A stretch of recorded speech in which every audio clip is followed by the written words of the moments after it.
ನೀವು ನೋಡ್ತಿದ್ದೀರಾ street news dot live. ನಾನು ಕಲಾನ್ವಿತಾ ಜೈನ್ ಕೆರ್ವಾಶೆ. ನನ್ನ ಜೊತೆ ಇದೀಗ ಸ್ವಯಂಭೂ ಸಿನಿಮಾದ ನಾಯಕಿ ನಟಿ ಪ್ರಿಯಾ ಹಾವೇರಿ ಅವರಿದ್ದಾರೆ. ಬನ್ನಿ ಅವ್ರ ಜೊತೆ ಮಾತನಾಡಿಸ್ತಾ ಹೋಗೋಣ. ಹಾಯ್ ಪ್ರಿಯಾ, ಹೇಗಿದ್ದೀರಾ? ಹಾಯ್ ಮ್ಯಾಮ್, ತುಂಬಾ ಚೆನ್ನಾಗಿದ್ದೀನಿ. ನೀವು ಹೇಗಿದ್ದೀರಾ? ನಾನಂತೂ ಸೂಪರ್ ಆಗಿದ್ದೀನಿ.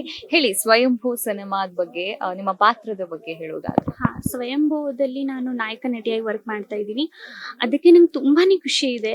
ಒಂದು ಪರ್ಟಿಕ್ಯುಲರ್ ಆದಂತಹ ಕ್ಯಾರೆಕ್ಟರ್, ಒಂಥರ ಸ್ಪೆಷಲ್ ಆಗಿ ಐಡೆಂಟಿಫೈ ಆಗಿರುವಂತಹ ಕ್ಯಾರೆಕ್ಟರ್ ನಂಗೆ ಕೊಟ್ಟಿದ್ದಾರೆ ರಾಮ್ ಸರ್ ಅವರು. ನಂಗೆ ತುಂಬಾನೇ ಅದ್ರ ಬಗ್ಗೆ ಖುಷಿ ಇದೆ. ಜಾಸ್ತಿ ಅಂತೂ ಬಿಟ್ಕೊಡಲ್ಲ ಅನ್ಸುತ್ತೆ ಸಿನಿಮಾ. ಅದು ಥಿಯೇಟರ್ ಹೋಗ್ಬಿಟ್ಟೆ ನೋಡ್ಬೇಕು. ಏನಕ್ಕಂದ್ರೆ ಅದು ಸಸ್ಪೆನ್ಸ್ ಮೂವಿ ಆಗಿರೋದ್ರಿಂದ ಸೊ ನೀವು ಥಿಯೇಟರ್ ಹೋಗ್ಬಿಟ್ಟು ನೋಡಿದ್ರೇನೆ ಚೆನ್ನಾಗಿರುತ್ತೆ. ಈ ಸಿನಿಮಾ ಸಸ್ಪೆನ್ಸ್ ಥ್ರಿಲ್ಲರ್. ಈಗಾಗಲೇ ನಾವು ಟ್ರೇಲರ್ ಕೂಡ ನೋಡಿದ್ವಿ. ಸೊ ಯಾವಾಗ ಸಿನಿಮಾ ರಿಲೀಸ್ ಆಗುತ್ತೆ ಅನ್ನೋದ್ರ ಬಗ್ಗೆ ಏನಾದ್ರು ಐಡಿಯಾ ಇದೆಯಾ ಹೇಗೆ ಅಂತ? ಆಗಿದೆ. ಐಡಿಯಾ ಅಂತ ಇಲ್ಲ. ಇವಾಗ ಆಲ್ರೆಡಿ ಹೇಳಿದ್ದಾರೆ. ಐ ಥಿಂಕ್ ಮೇ ಲಾಸ್ಟ್ ಅಲ್ಲಿ, ಜೂನ್ ಫಸ್ಟ್ ಅಲ್ಲಿ ಅಂತ ಹೇಳ್ಬಿಟ್ಟು. ಸೊ ನಮಗೂ ಅಷ್ಟು ಹೇಳಿಲ್ಲ. ಆ ಡೇಟ್ ಅಲ್ಲೇ ಆಗ್ಬೋದು. ಪ್ರಿಯಾ ಅವರು ಮೂಲತಃ ಹಾವೇರಿ ಜಿಲ್ಲೆಯವರು. ಸೊ ಹೇಗೆ ನಟನೆಗೆ ಆಸಕ್ತಿ ಬಂತು? ಯಾಕೆ ನಟನೆ ಆಯ್ಕೆ ಮಾಡಬೇಕು ಅಂತ ಅನ್ಸ್ತು? ನಟಿ ಆಗ್ಬೇಕು ಅಂತ ಯಾಕೆ ಅನ್ಸ್ತು ಅಂತ? ಏನಪ್ಪಾ ಅಂತಂದ್ರೆ, ನಂದು ಕ್ವಾಲಿಟಿ ಇಂಜಿನಿಯರ್ ಆಗಿ ವರ್ಕ್ ಮಾಡ್ತಾ ಇದ್ದೆ ಒಂದು MNC ಕಂಪನಿಯಲ್ಲಿ. ಸೊ ಅದೇ ಟೈಮ್ಗೆ ಕೊರೋನಾ ಬಂತು. ಸೊ ಲಾಕ್ಡೌನ್ ಎಲ್ಲ ಆಯ್ತು. ಮತ್ತೆ ನಮ್ದು ಪ್ರಾಪರ್ ಹಾವೇರಿ ಆಗಿರೋದ್ರಿಂದ ಹಾವೇರಿ ಹೋಗ್ಬೇಕಾಗಿ ಬಂತು. ರಿಟರ್ನ್ ಮತ್ತೆ ನಾನು ವರ್ಕಿಗೆ ಬಂದಾಗ ವರ್ಕ್ ಫ್ರಮ್ ಹೋಮ್ ಕೇಳಿದೆ. ಸೊ ಅದು ಸ್ವಲ್ಪ ಡಿಲೇ ಆಗಿರೋದ್ರಿಂದ ಆಡಿಷನ್ಸ್ ಕಾಲ್ ಬರ್ತಾ ಇತ್ತು. ನಾನು ಮೊದ್ಲಿಂದನೂ ಸುಮ್ಮನೆ ಟೈಮ್ ಪಾಸಿಗೆ ಟಿಕ್ಟಾಕ್, ರೀಲ್ಸ್ ಆ ಥರ ಎಲ್ಲ ಮಾಡ್ತಾ ಇದ್ದೆ. ಓಕೆ, ಆಡಿಷನ್ಸ್ ಬಂದಿದೆ, ಹೋಗೋಣ ಮೂವಿಗೆ ಅಂತ ಅನಿಸ್ತು. ಸೊ ಆಡಿಷನ್ಸ್ ಅಟೆಂಡ್ ಮಾಡಿದಾಗ ಅಲ್ಲಿರೋರು ಹೇಳಿದ್ರು, ನೀ ಚೆನ್ನಾಗಿ ಆ್ಯಕ್ಟ್ ಮಾಡ್ತೀಯ, ನೀವು ಮೂವಿ ಟ್ರೈ ಮಾಡು, ಸೀರಿಯಲ್ಗೆ ಟ್ರೈ ಮಾಡು ಅಂತ ಹೇಳಿ. ಓಕೆ ಆಯಿತು ಅಂತ ಹೇಳ್ಬಿಟ್ಟು ಮೂವಿಗೆ ಸೆಲೆಕ್ಟ್ ಆಯಿತು. ಫಸ್ಟ್ ಮೂವಿ ನಂದು ಬೋಸ್ ಅಂತ ಹೇಳ್ಬಿಟ್ಟು. ಅದು ಆಲ್ರೆಡಿ ರಿಲೀಸ್ ಆಗಿದೆ, ಥಿಯೇಟರಲ್ಲಿ ರನ್ ಆಗ್ತಾ ಇದೆ. ಇದು ನಂದು ಸೆಕೆಂಡ್ ಮೂವಿ. ಸೊ ಇಲ್ಲಿ ನನಗೆ ಚಾನ್ಸ್ ಸಿಕ್ಕಿದ್ದು ತುಂಬ ಖುಷಿ ಇದೆ. ಇಷ್ಟು. ಬೋಸ್ ಮತ್ತೆ ಸ್ವಯಂಭೂ, ಬೋಬೋ ಅಂತ ಎರಡು. ಓಕೆ, ಫಸ್ಟ್ ಸಿನಿಮಾ ನಟನೆ ಮಾಡಿದಾಗ ಎಷ್ಟು ಎಕ್ಸೈಟ್ಮೆಂಟ್ ಇತ್ತು ಅಂತ ಆ ಬೋಸ್ ಸಿನಿಮಾದಲ್ಲಿ? ಫಸ್ಟ್ ತುಂಬಾನೇ ನರ್ವಸ್ ಆಗಿದ್ದೆ. ಏನಕ್ಕಂದ್ರೆ ನೀವು ನಂಬಲ್ಲ, ನಂಗೆ ಅಷ್ಟು ದೊಡ್ಡ ದೊಡ್ಡ ಮೊಬೈಲಲ್ಲಿ ಚಿಕ್ಕ ಕ್ಯಾಮ್ರಾದಲ್ಲಿ ನಾನು ಮಾಡ್ತಿರೋ ವರ್ಕ್ ಅದು. ದೊಡ್ಡ ಕ್ಯಾಮ್ರಾದಲ್ಲಿ ಎಷ್ಟೊಂದು ಜನ ನೋಡ್ತಿರ್ತಾರೆ ಪಬ್ಲಿಕಲ್ಲಿ. ನನಗೆ ತುಂಬಾನೇ ಗಾಬರಿ ಆಯಿತು, ತುಂಬ ನರ್ವಸ್ ಆಯಿತು. ನನಗೆ ಶಿವರಿಂಗ್ ಸ್ಟಾರ್ಟ್ ಆಗಿಬಿಡ್ತು. ಆಮೇಲೆ ಹೇಳಿದ್ರು, ಏನೂ ಇಲ್ಲ, ಚೆನ್ನಾಗಿ ಮಾಡ್ತಿದ್ಯಾ, ಕಾನ್ಫಿಡೆಂಟ್ ಆಗಿ ಮಾಡು, ಭಯ ಪಡಬೇಡ ಅಂದರು. ಓಕೆ, ನಂದು ಫಸ್ಟ್ ಮೂವಿ, ಓಕೆ ಪರವಾಗಿಲ್ಲ, ಫಸ್ಟ್ ಫ್ರೆಶರು, ತುಂಬ ಖುಷಿ ಇದೆ. ಬಟ್ ಸ್ವಯಂಭೂದಲ್ಲಿ ತುಂಬಾ ಕೋಆಪ್ರೇಟ್ ಮಾಡಿದ್ರು. ಆ್ಯಕ್ಚುಲಿ ಅದೊಂದು ಸ್ವಲ್ಪ ಸೀನ್ ಬರುತ್ತೆ, ಭಯ. ನನಗೆ ಭಯ ಆಗ್ತಾ ಇತ್ತು, ಏನು ಇಷ್ಟು ಹಿಂಗೆ ಈ ಥರ ಮಾಡಬೇಕಾ ನಾನು ಅಂತೇಳಿ. ಬಟ್ ತುಂಬ ಕೋಆಪ್ರೇಟ್ ಮಾಡಿದ್ರು. ಅಲ್ಲಿರೋ ಸ್ಟಾಪ್ಸ್ ಆಗಲಿ, ಅಲ್ಲಿರೋ ಫ್ರೆಂಡ್ಸ್ ಆಗಲಿ ತುಂಬಾನೇ ಚೆನ್ನಾಗಿ ಕೋಆಪ್ರೇಟ್ ಮಾಡಿಬಿಟ್ಟು ನನ್ನ ಸೀನ್ಸ್ ಕಂಪ್ಲೀಟ್ ಮಾಡಿಸಿದ್ರು. ಓಕೆ, ನಿಮಗೆ ಸೀರಿಯಲ್ ಮತ್ತೆ ಸಿನಿಮಾ ಆಗಿರುವಂತಹ ಡಿಫ್ರೆನ್ಸಸ್ ಏನ್ ಅನ್ಸುತ್ತೆ? ಯಾವ ರೀತಿ ನಟನೆ ಆಗಿರಬಹುದು ಅಥವಾ ಟೈಮ್ ಸ್ಲಾಟ್ಸ್ ಆಗಿರ್ಬೋದು, ಏನ್ ಡಿಫ್ರೆನ್ಸಸ್ ಅಂತ ಅನ್ಸುತ್ತೆ ಅಂತ? ಸೀರಿಯಲ್ಲು ಮತ್ತು ಮೂವಿದು ಏನು ಡಿಫ್ರೆನ್ಸ್ ಅಂದರೆ ಮ್ಯಾಮ್, ಸೀರಿಯಲ್ ಅಂತಂದರೆ ಈಗ ನಾನು ಮೂವಿಯಲ್ಲಿ ಮೇನ್ ನಾಯಕ ನಟಿಯಾಗಿ ವರ್ಕ್ ಮಾಡ್ತಾ ಇರೋದು, ಯಾವುದು ಸೈಡ್ ರೋಲ್ ಮಾಡಿಲ್ಲ. ಸೊ ಸೀರಿಯಲಲ್ಲಿ ಮೇನ್ ರೋಲ್ ಬೇಕು ಅಂದರೆ ನಮಗೆ ಟೈಮ್ ತುಂಬಾ ಇರುತ್ತೆ. ಟೈಮ್ ಅಂತಂದರೆ ಅಲ್ಲಿ ಟೈಮ್ ಕೊಡೋಕ್ಕಾಗಲ್ಲ, ಇಲ್ಲಿ ಟೈಮ್ ಕೊಟ್ಟರೆ ಇಲ್ಲಿ ಟೈಮ್ ಕೊಟ್ಟರೆ ಅಲ್ಲಿ ಟೈಮ್ ಕೊಡೋಕ್ಕಾಗಲ್ಲ. ಸೊ ಟೈಮ್ ಅಡ್ಜಸ್ಟ್ಮೆಂಟ್ ತುಂಬಾ ಬೇಕು ಅದರಲ್ಲಿ. ನೆಕ್ಸ್ಟ್ ಮೂವಿ ಅಂತ ಅಂದರೆ ಲೊಕೇಶನ್ ಶಿಫ್ಟ್ ಆಗ್ತಾ ಇರುತ್ತೆ. ಸೀರಿಯಲ್ ಆ ಥರ ಇರೋದಿಲ್ಲ. ಒಂದು ಲೊಕೇಶನಲ್ಲಿ ಅಂತಂದರೆ ಕಂಟಿನ್ಯೂ ಅದೇ ಲೊಕೇಶನ್, ಅಟ್ಲೀಸ್ಟ್ 1-2-3 ಲೊಕೇಶನ್ಸ್ ಶೂಟ್ ಮಾಡಿಬಿಡ್ತಾರೆ. ಬಟ್ ಮೂವಿ ಆ ಥರ ಔಟ್ ಆಫ್ ಕರ್ನಾಟಕ ಹೋಗಬೇಕು, ಔಟ್ ಆಫ್ ಬ್ಯಾಂಗ್ಳೂರ್ ಹೋಗಬೇಕು.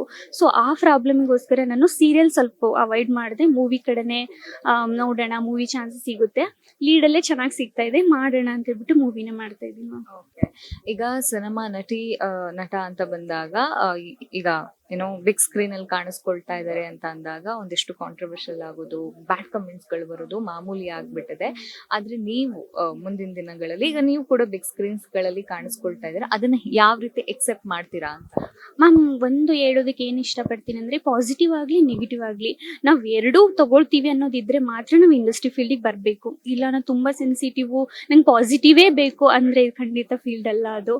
ಏನಕ್ಕಂದ್ರೆ ಒಂದೊಂದು ಪಾತ್ರ, ಆ ಪಾತ್ರಕ್ಕೆ ನಾವು ಏನು ಕೊಡಬೇಕು ಅದನ್ನು ಕಂಫರ್ಟಾಗಿ ನಾವು ಕೊಡಲೇಬೇಕು, ಇಲ್ಲಾಂದರೆ ಅದಕ್ಕೆ ಅರ್ಥನೇ ಇರೋದಿಲ್ಲ. ಸೊ ನಮ್ಮ ಪ್ರೊಡ್ಯೂಸರು ಮತ್ತು ಡೈರೆಕ್ಟ್ರು ನಮ್ಮನ್ನು ನಂಬಿ ಕರೆಸ್ಬಿಟ್ಟು ಈ ಪಾತ್ರಕ್ಕೆ ಇವ್ರು ಸೂಟ್ ಆಗ್ತಾರೆ, ಮಾಡ್ತಾರೆ ಅಂದಾಗೆ ನಾವು ಆ ಪಾತ್ರಕ್ಕೆ 100% ನಾವು ಕೊಡಬೇಕು. ಸೊ ಆ ಥರ ನಾನು ಕೊಟ್ಟಿದ್ದೀನಿ. ಅದು ಪಾಸಿಟಿವು ನೆಗೆಟಿವು ಎಲ್ಲ ನಾನು ಎಕ್ಸೆಪ್ಟ್ ಮಾಡ್ಕೊತೀನಿ. ಮುಂದಿನ ದಿನಗಳಲ್ಲಿ ಅಂದ್ರೆ ಯಾವ ರೀತಿ ನಿಮ್ಮನ್ನ ನೀವು ತಯಾರಿ ಮಾಡ್ಕೊಳ್ಳಕ್ಕೆ ಇಷ್ಟಪಡ್ತೀರಿ ಅಂತ? ಇವಾಗ ಆಲ್ರೆಡಿ ರನ್ನಲ್ಲಿರೋದು 2 ಮೂವೀಸ್ ರನ್ನಲ್ಲಿದೆ. ನನ್ನ ಎಕ್ಸ್ಪೀರಿಯನ್ಸ್ ಪ್ರಕಾರ ನಾನು ಇನ್ನೂ ಇಂಪ್ರೂವ್ಮೆಂಟ್ಸ್ ಮಾಡ್ಕೋಬೇಕು. ಏನಕ್ಕಂದರೆ ಕಲಿಯೋದು ತುಂಬ ಇದೆ. ಎಷ್ಟು ಕಲಿತ್ರು ಕಡಿಮೆನೆ. ಸೊ ಕಲಿಯೋದು ತುಂಬ ಇರೋದ್ರಿಂದ ನಾ ಇನ್ನ ಇಂಪ್ರೂವ್ಮೆಂಟ್ಸ್ ಮಾಡ್ಕೊಂತೀನಿ ಮ್ಯಾಮ್. ಅದೇ ಕಲಿಕೆ ಅನ್ನೋದು ಯಾವತ್ತೂ ನಿಲ್ಲೋದಿಲ್ಲ, ಅದು ನಿರಂತರ ಅಂತ ಹೇಳ್ತಾರಲ್ಲ, ಸೊ ಹಾಗೆ ಈಗ ಕಂಟಿನ್ಯೂ ಮಾಡೋದಾದ್ರೆ ನಿಮ್ಮ ಈಗ ಸಿನಿಮಾ ರಂಗದಲ್ಲಿ ಇನ್ಸ್ಪಿರೇಷನ್ ಯಾರು, ಯಾರನ್ನ ಇವ್ರ ಜೊತೆ ನಾನು ನಟನೆ ಮಾಡಬೇಕು ಅಥವಾ ಇವ್ರನ್ನ ಇನ್ಸ್ಪೈರ್ ಆಗಿ ತಗೋತೀನಿ ಅಂತ ಅಂದ್ರೆ ಯಾರು ಅಂತ? ನಾನು ಇನ್ಸ್ಪೈರ್ ಆಗಿ ತೊಗೊತೀನಿ ಅಂದರೆ ನಂಗೆ ಪುನೀತ್ ರಾಜ್ಕುಮಾರ್ ಸರ್ ಅಂದರೆ ತುಂಬಾ ಇಷ್ಟ ಮ್ಯಾಮ್. ಅಟ್ ಪ್ರೆಸೆಂಟ್ ಇರೋದು ಅಂತಂದರೆ ಡಿ ಬಾಸ್ ದರ್ಶನ್ ಸರ್ ಅವರು. ಬಟ್ ತುಂಬ ಮಿಸ್ ಮಾಡ್ಕೊತಾ ಇದ್ದೀನಿ ಇದರಲ್ಲಿ. ಬಟ್ ತುಂಬ ಚೆನ್ನಾಗಿ ಆ್ಯಕ್ಟ್ ಮಾಡ್ತಾರೆ. ಎಲ್ಲೋ ಚಿಕ್ಕದೊಂದು ರೋಲ್ ಸಿಕ್ಕರು ನಾನು ಅವ್ರ ಜೊತೆ ಮಾಡಬೇಕು ಅಂತ ಖುಷಿ ಇದೆ. ಮೇನ್ ಲೀಡ್ ಸಿಕ್ಕರಂತೂ ಇನ್ನೂ ಹ್ಯಾಪಿಯಾಗಿ ಫೀಲ್ ಆಗ್ತೀನಿ. ಅವ್ರೊಂಥರ ದೇವ್ರಿದ್ದಂಗೆ ಅಷ್ಟೇ ಮ್ಯಾಮ್. ಡಿ ಬಾಸ್ ಅವ್ರನ್ನ ತುಂಬಾ ಇಷ್ಟಪಡುವಂಥವ್ರು. ಸೊ ಏನಂತೀರಿ ಡಿ ಬಾಸ್ ಅವರಿಗೆ ಏನ್ ದೇವ್ರ ಹತ್ರ ಬೇಡ್ಕೊಳ್ಳೋದಾದ್ರೆ? ಏನು ಬೇಡ್ಕೊಳ್ಳೋದು ಮ್ಯಾಮ್, ಜೀವನದಲ್ಲಿ ಎಲ್ಲರೂ ತಪ್ಪು ಮಾಡ್ತಾರೆ ಮ್ಯಾಮ್. ನಾನು ಅಂತಲ್ಲ, ನೀವು ಅಂತಲ್ಲ, ಪ್ರತಿಯೊಬ್ಬರು ಜೀವನದಲ್ಲಿ ತಪ್ಪು ಮಾಡ್ತಾ ಇದ್ದಾರೆ. ಸೊ ಈ ವಿಷಯ ನಾನು ಹೇಳಬೇಕೋ ಹೇಳಬಾರ್ದು ಗೊತ್ತಿಲ್ಲ. ಇವಾಗ ಯಾರೋ ಒಬ್ರು ಕೊಲೆ ಮಾಡಿರೋದಕ್ಕೆ ಅವ್ರು ಒಳಗಡೆ ಇದ್ದಾರೆ. ಅಫ್ಕೋರ್ಸ್ ಅವರು ಇನ್ವಾಲ್ವ್ಮೆಂಟ್ ಇದೆಯೋ ಇಲ್ಲೋ ನಂಗೆ ಗೊತ್ತಿಲ್ಲ. ಬಟ್ ಕೊಲೆ ಮಾಡಿರೋರು ಎಷ್ಟು ಜನ ಆಚೆ ಇದ್ದಾರೆ ಅಲ್ವಾ? ಅದು ಮೇನ್ ಒಂದು ಪಾಯಿಂಟ್ ಆಗ್ತಿರೋದು. ಕೊಲೆ ಮಾಡಿಬಿಟ್ಟು ಬೇಲ್ ಮೇಲೆ ಇರೋರು ಇದ್ದಾರೆ, ಜೈಲಿಗೆ ಹೋಗ್ದೇನೆ ಅವ್ರಿಗೆ ಏನು ಕೇಸ್ ಆಗ್ದೇನೆ ಇಲ್ಲಿ ಇರೋರು ಇದ್ದಾರೆ. ಸೊ ಆ ಥರ ನೋಡಿದ್ರೆ ಅವ್ರು ತಪ್ಪು ಮಾಡಿದ್ರು ಅದು ಕಾನೂನು ಪ್ರಕಾರ ಅದು ಕೈಗೊಳ್ಳುತ್ತೆ. ಬಟ್ ಒಳಗಡೆ ಇರೋದು ನನಗೆ ತುಂಬಾ ನೋವಾಗ್ತಾ ಇದೆ. ಆದಷ್ಟು ಬೇಗ ಆಚೆ ಕಡೆ ಬರಲಿ, ಅವ್ರ ಮೂವಿ ಇನ್ನೂ ಜಾಸ್ತಿ ಮಾಡಲಿ ಅಂತ ದೇವ್ರ ಹತ್ರ ಪ್ರಾರ್ಥನೆ ಮಾಡ್ಕೊತೀನಿ. ಓಕೆ, ಕೊನೆಯದಾಗಿ ನಿಮ್ಮನ್ನ ಇಷ್ಟಪಡುವವರು ಅಥವಾ ನಿಮ್ಮ ಫಾಲೋವರ್ಸ್ ಅಥವಾ ಸ್ವಯಂಭಾಗಿ ಕಾಯ್ತಾ ಇರುವಂತವ್ರಿಗೆ ಏನ್ ಹೇಳ್ತೀರಿ ಅಂತ? ಸ್ವಯಂಭೂಗೋಸ್ಕರ ಕಾಯ್ತಿರೋರ್ಗೆ ಏನು ಹೇಳ್ತೀನಿ ಅಂದರೆ, ತುಂಬ ಚೆನ್ನಾಗಿ ಮೂಡ್ ಬಂದಿದೆ ಮೂವಿ ಮಾತ್ರ. ಒಂಥರ ಸಸ್ಪೆನ್ಸ್ ಥ್ರಿಲ್ಲರ್ ಅಂತಲೇ ಹೇಳ್ಬೋದು. ನನಗೂ ಸ್ಟೋರಿ ಫುಲ್ ಗೊತ್ತಿಲ್ಲ, ನನಗೆ ಡೈರೆಕ್ಟ್ರ್ ಹೇಳಿಲ್ಲ, ನನ್ನ ಸ್ಟೋರಿ ಮಾತ್ರ ನಂಗೆ ಹೇಳ್ಬಿಟ್ಟು ಮಾಡಿಸಿರೋದು. ಬಟ್ ನನಗೆ ಕ್ಯೂರಿಯಾಸಿಟಿ ಇದೆ. ಇವಾಗ ನೋಡ್ಬೋದು, ಟ್ರೈಲರ್ ಲಾಂಚ್ ಆಯಿತು, ಆಡಿಯೋ ಲಾಂಚ್ ಆಯಿತು. ನನಗೆ ಟ್ರೈಲರಲ್ಲಿ ಏನು ಎಷ್ಟು ಸಸ್ಪೆನ್ಸ್ ಇದೆಯಾ ಈ ಮೂವಿಯಲ್ಲಿ, ನನಗೆ ಗೊತ್ತಿಲ್ವಲ್ಲ ಸ್ಟೋರಿ ಅಂತ ಅನಿಸ್ತು. ನಾನೇ ವೇಟ್ ಮಾಡ್ತಾ ಇದ್ದೀನಿ. ಖಂಡಿತ ಆಡಿಯನ್ಸಿಗೆ ತುಂಬ ಇಷ್ಟ ಆಗುತ್ತೆ ಅಂದ್ಕೊಂಡಿದ್ದೀನಿ. ಆ್ಯಕ್ಚುಲಿ ಈ ಥರ ಸ್ಟೋರಿ ಸ್ವಲ್ಪ ಆಡಿಯನ್ಸ್ಗೆ ರೀಚ್ ಆಗುತ್ತೆ. ಸೊ ಐ ಹೋಪ್ ನಾನು ಬೇಗ ಎಲ್ಲರಿಗೂ ರೀಚ್ ಆಗಲಿ, ಸಕ್ಸಸ್ಫುಲ್ ಆಗಲಿ ಅಂತ ಇದು ಬೇಡ್ಕೋತೀನಿ ಮ್ಯಾಮ್. ಥ್ಯಾಂಕ್ ಯು, ಒಳ್ಳೇದಾಗ್ಲಿ ನಿಮ್ಮ ಮುಂದಿನ ಪ್ರಾಜೆಕ್ಟ್ಸ್ಗಳಿಗೆ, ಇನ್ನಷ್ಟು ಸಕ್ಸಸ್ ನಿಮ್ಗೆ ಸಿಗ್ಲಿ ಅಂತ ಹೇಳ್ತಾ ಕ್ಯಾಮ್ರಾ ಪರ್ಸನ್ ವೆಂಕಟೇಶ್ ಜೊತೆ ನಾನು Kalanvita Jain, state news .live Bengaluru.